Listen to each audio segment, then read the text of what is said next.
സാഹസികമായി കീഴടക്കി. ഒളിവിൽ കഴിഞ്ഞിരുന്ന പോലീസ് സംഘത്തിന് നേരെ തോക്കു ചൂണ്ടിയും പന്നിപ്പടക്കങ്ങൾ എറിഞ്ഞുമാണ് ഗുണ്ടകൾ ഭീകരാന്തരീക്ഷം സൃഷ്ടിച്ചത്. പ്രവാസി വ്യവസായി മുഹമ്മദ് അലിയെ തട്ടിക്കൊണ്ടുപോയ കേസിലെ മുഖ്യപ്രതികളായ കുപ്രസിദ്ധ ഗുണ്ട ആട് ഷമീറും സംഘവുമാണ് പിടിയിലായത്. മാവൂരിന് സമീപം പെരുവയലിലുള്ള ഒരു വില്ലയിലാണ് പ്രതികൾ ഒളിവിൽ താമസിച്ചിരുന്നത്. നേരത്തെ പാലക്കാട് ഒറ്റപ്പാലത്തെ പ്രവാസി വ്യവസായി മുഹമ്മദ് അലിയെ തട്ടിക്കൊണ്ടുപോയി 70 കോടി രൂപ മോചനദ്രവ്യം ആവശ്യപ്പെട്ട കേസുമായി ബന്ധപ്പെട്ടാണ് പാലക്കാട് നിന്നുള്ള SIT അംഗങ്ങൾ പെരുവയലിലെ കൊടശ്ശേരി താഴത്തുള്ള വില്ലയിലെത്തിയത്.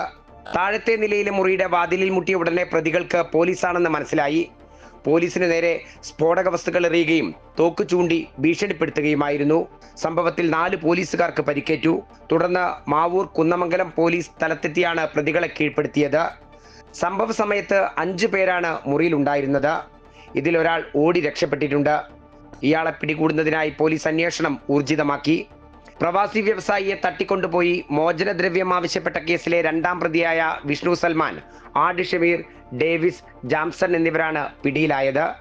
2 ആഴ്ച മുമ്പാണ് 5 പേർ പെരുവയൽ കൊടശ്ശേരി താഴത്തെ വില്ലയിൽ താമസം ആരംഭിച്ചത്. നേരത്തെ നിരവധി കേസുകളിലെ പ്രതികളാണ് പിടിയിലായ 4 പേരും. പ്രതികൾ എങ്ങനെ ഇവിടെ എത്തി എന്നതിലുൾപ്പെടെ അന്വേഷണം നടക്കുന്നുണ്ട്. കൂടാതെ ഇവരുടെ കയ്യിൽ നിന്നും പിടിച്ചെടുത്ത ആയുധങ്ങളും പരിശോധനയ്ക്ക് വിധേയമാക്കി. സ്ഫോടക വസ്തു വിദഗ്ധർ ഉൾപ്പെടെ സംഭവ സ്ഥലത്തെത്തി പരിശോധന നടത്തി. അമൃത ന്യൂസ്, കോഴിക്കോട്.